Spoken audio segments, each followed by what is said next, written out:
ጥሪ የተደረገላችሁ እንግዶች እንዲሁም ከተለያየ ቦታ የመጣችሁ የሚዲያ አካላትን በሙሉ ጥሪያችንን አክብራችሁ ዛሬ በእኛ መካከል ስለተገኛችሁ እግዚአብሔር ይስጥልን። በጣም ቴንኪው ማለት እፈልጋለሁ። ጉባኤው ያመሰግናችኋል።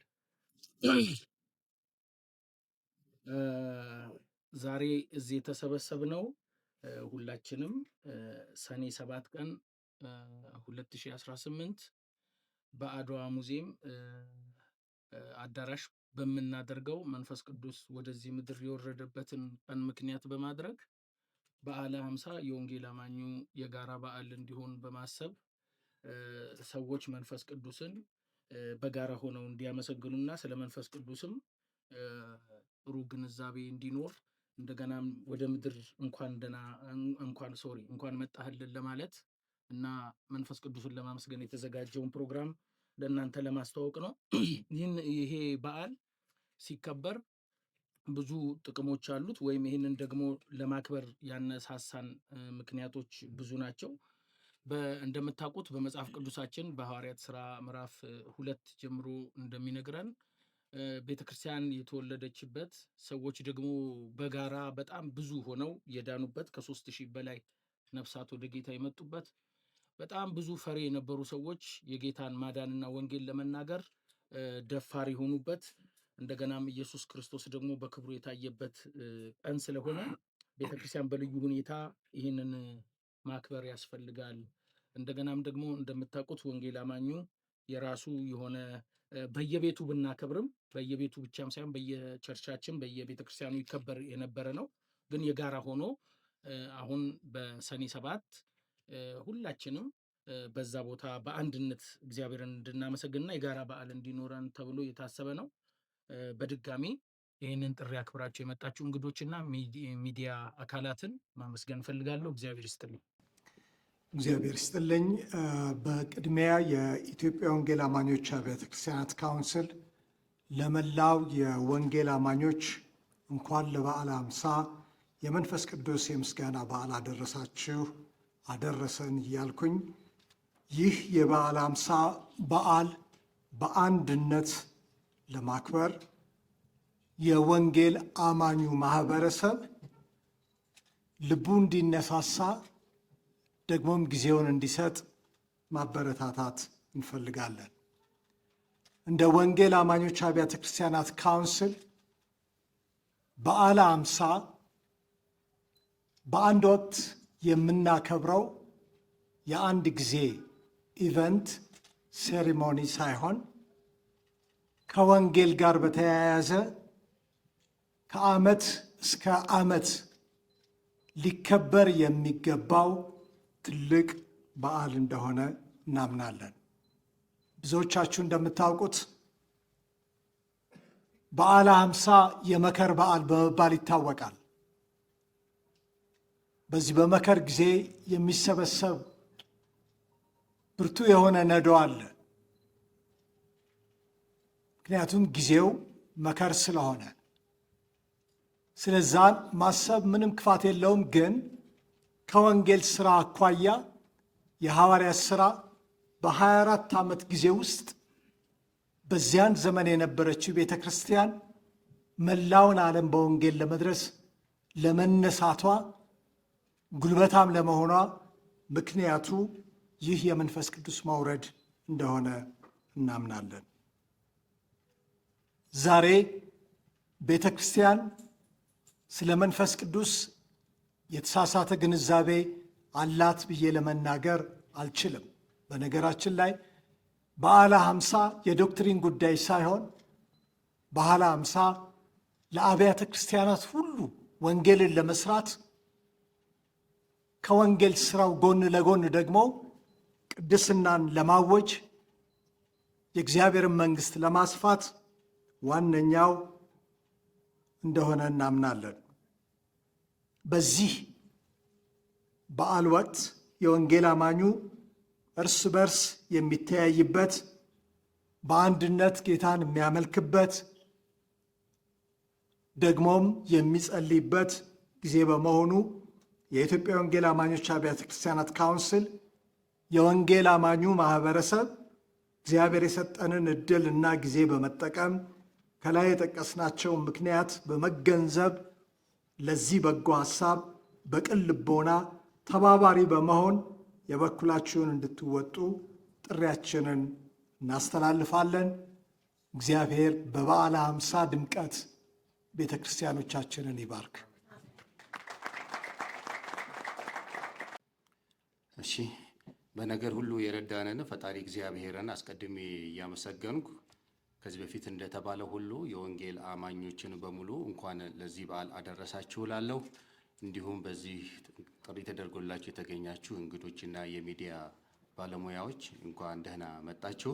በመቀጠል የሚኖረንን መርሃ ግብር በእንዲህ አይነት መልኩ አስደምጣለሁ። በዓለ ሃምሳ ምስጋና ለመንፈስ ቅዱስ ልዩ በዓል ጌታ ቢፈቅድና ብንኖር እሁድ ሰኔ 7 ቀን 2018 ዓመተ ምህረት ከቀኑ 9 ሰዓት ጀምሮ በአድዋ የድል መታሰቢያ ሙዚየም አዳራሽ ይከበራል። ይህ ልዩ በዓል የሁሉም ወንጌል አማኞች በዓል በመሆኑ በዕለቱ ሁሉም የወንጌል አማኞች እንዲገኙ ተጋብዘዋል። እሁድ ሰኔ 7 2018 ዓመተ ምህረት በሚኖረው መርሃ ግብር ላይ ቃለ እግዚአብሔር ይሰበካል።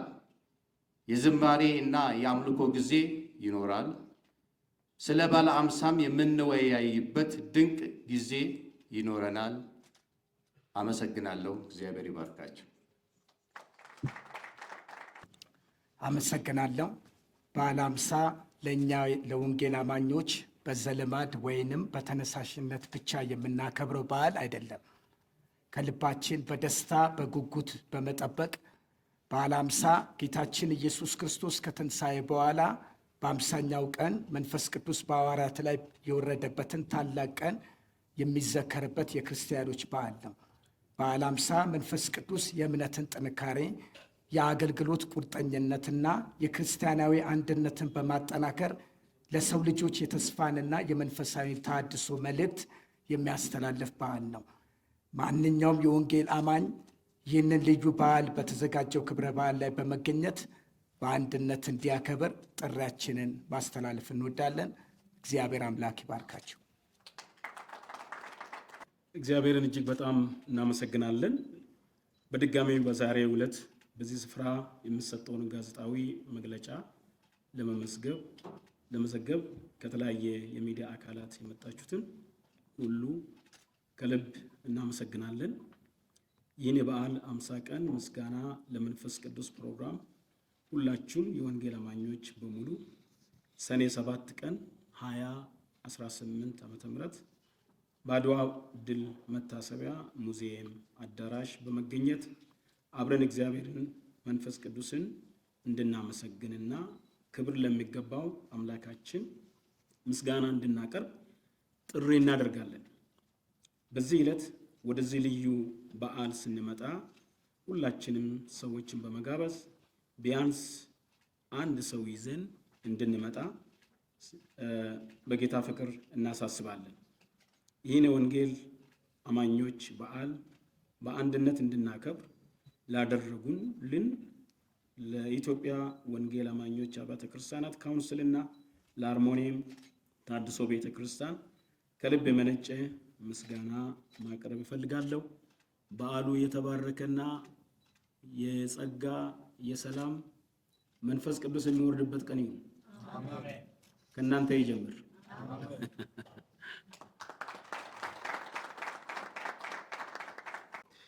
በሀገር አቀፍ ደረጃ የኢትዮጵያ ወንጌል አማኞች አብያተ ክርስቲያናት ካውንስል ቤተ እምነቶቻችንን እና የህብረቶቻችንን በማስተባበር አገር አቀፍ በዓሎቻችን የትኞቹ ናቸው? ከሌሎች ጋር የምንጋራቸው ይኖራሉ፣ ምንም ጥያቄ የለውም። ግን የወንጌል አማኙን ሪፕሬዘንት ሊያደርግ የሚችለው የትኛው በዓል ነው የሚለው እሱ ተመክሮበት ተዘክሮበት ወደሚመለከተው የመንግስት አካል ተላልፏል።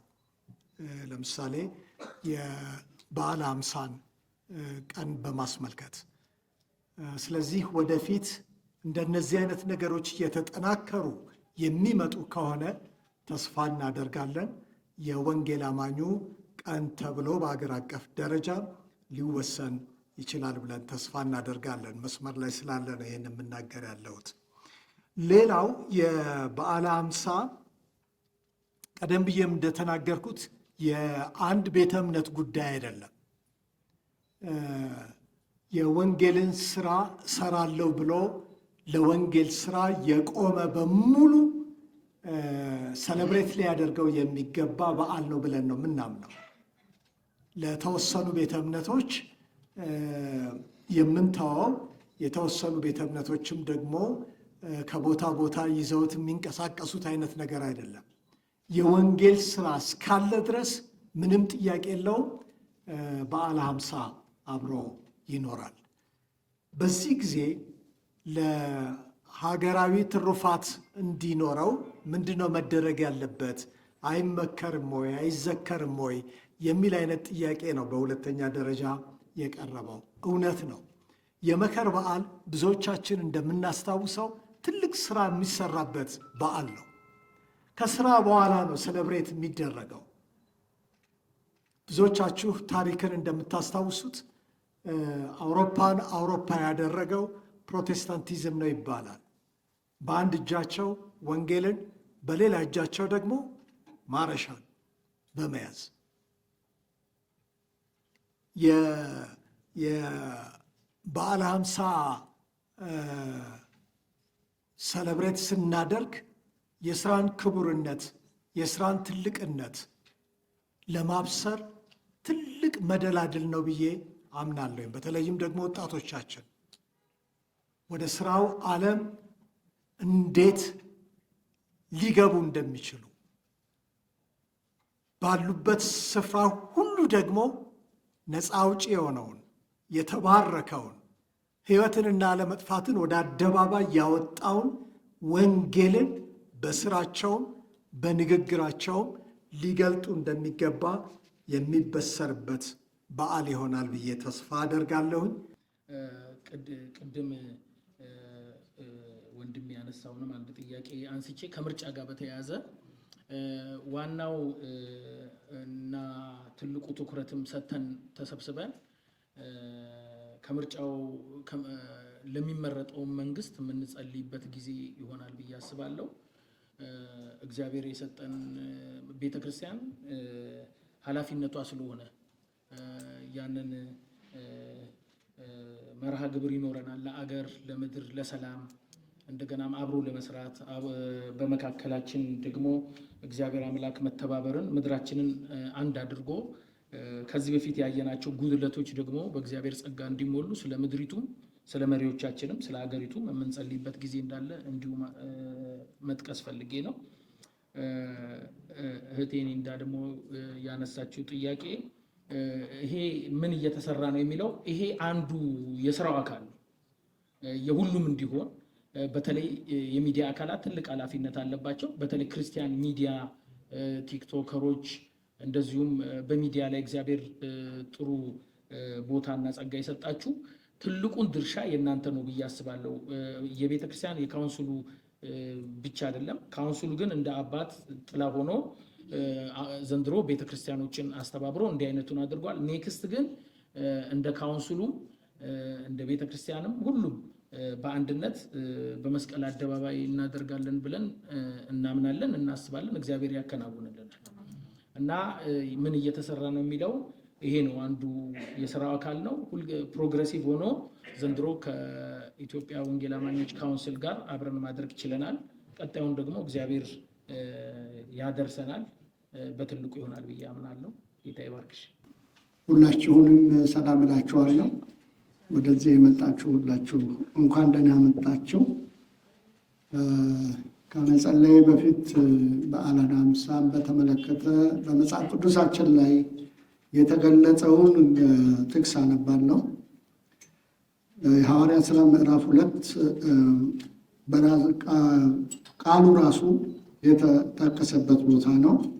የበዓለ ሃምሳ ቀን በደረሰ ጊዜ ሁሉም በአንድነት በአንድ ስፍራ ተሰብስበው ድንገት እንደ ብርቱ አውሎ ነፋስ ያለ ድምፅ ከሰማይ መጥቶ ተቀምጦ የነበሩበትን ቤት እንዳለው ሞላው። የእሳት ምሰሶች የሚመስሉትም ታዩአቸው፣ ተከፋፍሎም በእያንዳንዳቸው ላይ አረፉ። ሁሉም በመንፈስ ቅዱስ ተሞሉ፣ መንፈስም እንዲናገሩ በሰጣቸው መጠን በሌሎች ቋንቋዎች ይናገሩ ጀመር ይላል። በዓለ ሀምሳ የተባለው ቀን ይላል። እንግዲህ ሁላችሁ እንደምታውቁት ቅድምም እንደተባለው በካውንስላችን የወንጌል ባልደረባ የሆኑት ፓስተር አሸብር ተወክሎ በካውንስሉ ጠቅላይ ጸሐፊ ተወክሎ መግለጫ እንደሰጡት በዓለ ሀምሳ የተባለው በዓል ለአንድ ቤተ እምነት ወይም በተወሰኑ ቤተ እምነት ግሩፖች የተሰጠ ሳይሆን የወንጌል አማኞችን በሙሉ የሚወክል በዓል ነው። ሁሉንም የሚመለከት በዓል ነው። እዚህ ጋር በዓለ ሀምሳ የተባለው ቀን የተባለው የመከር በዓል ነው። ፋሲካ ካለፈ በ50ኛው ቀን የሚከበር በዓል ነው። በብሉይ ኪዳን አይሁዶች በ50ኛው ከፋሲካ በኋላ በ50ኛው ቀን ያከብሩታል። መከር የሚደርስበት እና እግዚአብሔርን ስለዛ እጅግ አድርገው የሚያመሰግኑበት እንደሆነ ሁላችንም እናውቀዋለን። ስለዚህ ጌታችን ኢየሱስ ክርስቶስ የመንፈስ ቅዱስን ተስፋ የቤተ ክርስቲያንን መተከል ከተናገረ በኋላ ለደቀ መዛሙርቱ ኃላፊነት ከሰጠና ከሞት ተነስቶ 40 ቀን እና 40 ሌሊት ከደቀ መዛሙርቶቹ ጋር ሰንብቶ የመጨረሻውን ንግግር አድርጎ ወደ ሰማይ ካረገበት እናንተ ከጥቂት ቀን በኋላ በመንፈስ ቅዱስ ትጠመቃላችሁ ብሎ ከተናገራቸው እና እነሱ እያዩት በደመና ከተወሰደ በኋላ የ10ኛው ቀን ላይ ነው መንፈስ ቅዱስ የወረደው። በ10ኛው ቀን ላይ ጌታ ኢየሱስ ክርስቶስ ከተነጠቀው በ50ኛው ቀን ሳይሆን በ10ኛው ቀን ነው። 50ኛ ቀን የሚቆጠረው ከፋሲካ ነው። ፋሲካ ቀደም ብሎ ያለፈ ነው። በዛ በ10ኛው ቀን ይሄ አሁን ያነበብኩላችሁ ክፍል የተፈጸመበት ሁኔታ ነው። ስለዚህ ምንድን ነው የምታሰበው? ስለ በዓለ ሀምሳ ቀን ስታሰብ ጴንጤቆስጤዎችም፣ ኤቫንጀሊካሎችም፣ ካሪዝማቲኮችም ሁሉም ያለ ልዩነት ይህንን በዓል የሚያከብሩበት ነው። ምንም ልዩነት ኤቫንጀሊካል የተባለ በሙሉ ይመለከተዋል፣ ሁሉም ይመለከተዋል። ስለዚህ የኢትዮጵያ ወንጌል አማኞች ካውንስል እነዚህን ሁሉ አቅፎ ያዘ። በጥቃቅን የአስተምሮ ልዩነትም እንዳለ ሆኖ ነገር ግን እንደ ወንጌል ቤተ ክርስቲያን የተወለደችበት ቀን ነው ተብሎ ነው የሚታመነው። ቤተ ክርስቲያን ይፋ የሆነችበት ጌታችን ኢየሱስ ክርስቶስ ጽንሰ ሐሳቡን ለደቀ መዛሙርቶቹ ካስታጠቀ በኋላ መንፈስ ቅዱስን እልክላቸዋለሁ ብሎ ተስፋ በገባላቸው ሁኔታ በበዓለ ሀምሳ ቀን ምን ሆነ ማለት ነው? መንፈስ ቅዱስ አሁን እንዳነበብኩላቸው ሐዋርያት ሥራ ላይ ወረደ፣ በልዩ ልሳን ተናገሩ፣ በኃይል ተሞሉ። በዚያን ቀን 3000 አባወራዎች በደቀ መዛሙርቶቹ ላይ ተጨመሩ። ቤተ ክርስቲያን ተወለደች ተብሎ ይታሰባል። ጽንሱ በጌታችን ኢየሱስ ክርስቶስ በነበረ ጊዜ ቢሆንም በይፋ የተገለጠችበት ነው ቤተ ክርስቲያን እና ይሄ ጴንጤቆስጤዎችን ወይም ሌሎችን ለብቻ የሚመለከት ሳይሆን የአዲስ ኪዳን ቤተ ክርስቲያን የአዲስ ኪዳን የተፈጠረበት ወይም ደግሞ አዲስ ስርዓት የተመሰረተበት አዲስ መንገድ ጌታችን ኢየሱስ ክርስቶስ በአዲስ ኪዳን በደሙ የመሰረተበትን ሁላችን የምናስታውስበት ስለሆነ ስለዚህ ያለ ልዩነት ይሄ ነገር ይደረጋል። ቅድም ምን እየተሰራ ነው ላለችው እህታችን ሁሉም ሰው ኃላፊነት አለበት። ሁሉም ቤተ እምነት ኃላፊነት አለበት። አሁን ሌሎቹ የሚጠሩ ሌሎቹ የሚገቡ ሳይሆን ጥሪ የምናደርገው አሁንም ምንድን ነው? ለሁሉም ቤተ እምነቶች፣ ለሁሉም ወንጌላውያን አብያተ ክርስቲያናት ይሄ የእናንተ በዓል ነው፣ የሁላችንም በዓል ነው። በጋራ ያለ ልዩነት የምናከብረው በዓል ስለሆነ ሰኔ 7 በአንድነት ተሰብስበን በጋራ ነገር ላይ እግዚአብሔርን እናመሰግናለን። ቤተ ክርስቲያን ስለመወለዷ አዲስ ኪዳን በመፈጠሩ እና በአዲስ መንገድ ወደ እግዚአብሔር መንገድ የመምጫ መንገድ ጌታችን ያዘጋጀበትና ይፋ የሆነበት ጊዜ ስለሆነ ሁላችንንም ይመለከተናል ማለት ነው። ስለዚህ እንግዲህ ቤተ ክርስቲያን ምንድን ነው ለህብረተሰቡ ለተባለውን ጥያቄ ትንሽ ማለት ልቤ ይፈልጋል። ምንድን ነው የሚለው ጌታችን ኢየሱስ ክርስቶስ እናንተ የምድር ጨው ናችሁ፣ የዓለም ብርሃን ናችሁ ያለው ለአብያተ ክርስቲያን ለአማኞቹ ሁሉ የተሰጠው ኃላፊነት ነው። ለአማኞቹ ሁሉ የተሰጠ ኃላፊነት ስለሆነ አሁን እዚህ በምናደርገው የጋራ በዓል ብቻ ሳይሆን በየቤታችን፣ በየቤተሰባችን፣ በግላችን እንዲሁም ደግሞ በቤተ እምነታችን ኢቫንጀሊካል የተባልነው ሁላችን የምድር ጨው ሆነን የዓለም ብርሃን ሆነን ለዓለም እንድንታይ በሕይወታችን በኑሯችን ያንን ስናደርግ ኃላፊነታችንን በሁሉም መንገድ እንወጣዋለን ማለት ነው። ይሄን ኃላፊነት ሁላችንም እንወስዳለን። ከዚህ በኋላ ደግሞ እንደዚህ ኮመን የሆነ ነገሮችን በጋራ እናከብራለን። ሁላችንም ይሄንን መልእክት ይሄንን ይዘን እንድንሄድ ሰኔ 7 ቀን አብያተ ክርስቲያናት በሙሉ ያለምንም ልዩነት በዚህ መንፈስ ስለምናከብር ሁላችሁ እንድትገኙ ጥሪያችንን በድጋሚ እንደጋብዙን እናስተላልፋለን። ሁሉንም ይመለከታል ማለት ነው። በዓለ ሃምሳ ቤተ ክርስቲያን ይፋዊ መገለጫ ያገኘችበት ዕለት ስለሆነ ብሬክስሩ ያገኘችበት የአዲስ ኪዳን መሰረት የተጣለበት ስለሆነ ማንንም አይለይም። ክብር ለእግዚአብሔር ይሁን። ስለዚህ እንግዲህ እንጸልያለን። ቀኝ እጆቻችንን አንስተን ስለዚህ እናመሰግናለን፣ እግዚአብሔርን እናመሰግነዋለን ማለት ነው። ቅዱስ አባታችን እግዚአብሔር ሆይ እናመሰግንሃለን።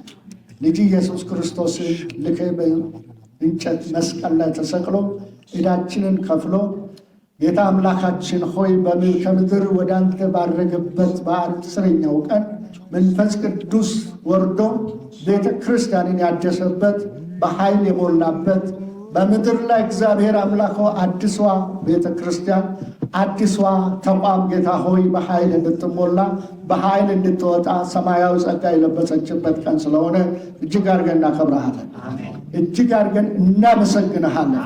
አምላካችን እግዚአብሔር ሆይ ይህ ታላቅ ነገር ነው ለሰው ልጆች፣ ይህ ታላቅ ነገር ነው ለቤተ ክርስቲያን፣ ይህ ታላቅ ነገር ነው እግዚአብሔር አምላካችን ሆይ ለኢትዮጵያም ሆነ ለዓለም ቤተ ክርስቲያን። ይህን ቀን ስናስብ እግዚአብሔር ዳግም የተወለድንበት ኃይልን የጨበጥንበት ስርዓት የተለወጠበት በልጅ በኢየሱስ ክርስቶስ መንግሥተ ሰማያት የተከፈተበት እግዚአብሔር ሆይ በኃይል ሰዎች ወደ እግዚአብሔር መንግሥት መግባት የጀመሩበት ዕለት ስለሆነ እጅግ አድርገን እናመሰግናለን፣ እጅግ አድርገን እናከብረሃለን።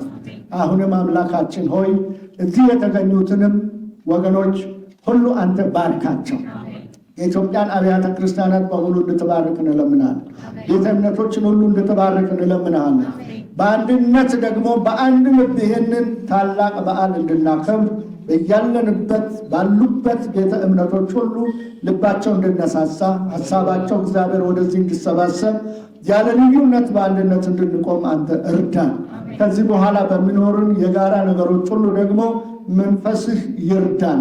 ደቀ መዛሙርቶችን የረዳ መንፈስ እግዚአብሔር አምላክ በኃይል የሞላ መንፈስ የኢትዮጵያ ቤተ ክርስቲያንን በኃይል ይሙላ፣ በጸጋ ይሙላ፣ በመገለጥ ይሙላ፣ በራእይ ይሙላ። በሰማያዊ ኃይል እግዚአብሔር ቤተ ክርስቲያን እንድትታጠቅ እንለምንሃለን። ሁላችን የምንፈላለግበት የምንቀራረብበት ጊዜ እንድታደርግልን እንለምንሃለን። እግዚአብሔር ያንን ጉባኤ አንተ ባርክ። አስቀድመን ባርኮትን እንለምንሃለን። በዚህ ስፍራ የተገኙትን የሚዲያ ሰዎች፣ ሌሎች የታደሙትን ሁሉ በጌታ በኢየሱስ ክርስቶስ ስም እንባርካቸዋለን። በክርስቶስ ኢየሱስ ስም ተባረኩ። እግዚአብሔር ይባርካችሁ። መውጣት መግባታችሁን እግዚአብሔር ይባርካችሁ። እግዚአብሔር ሆይ ክብር ሁሉ ለአንተ ይሁን። እጅግ አድርገን እናመሰግናለን። ስለዚህ ጊዜ ተባረክ። ስለሰማህን ሁሉ ተመስገን። በጌታችን በመድኃኒታችን በኢየሱስ ክርስቶስ ስም ለመን። አሜን።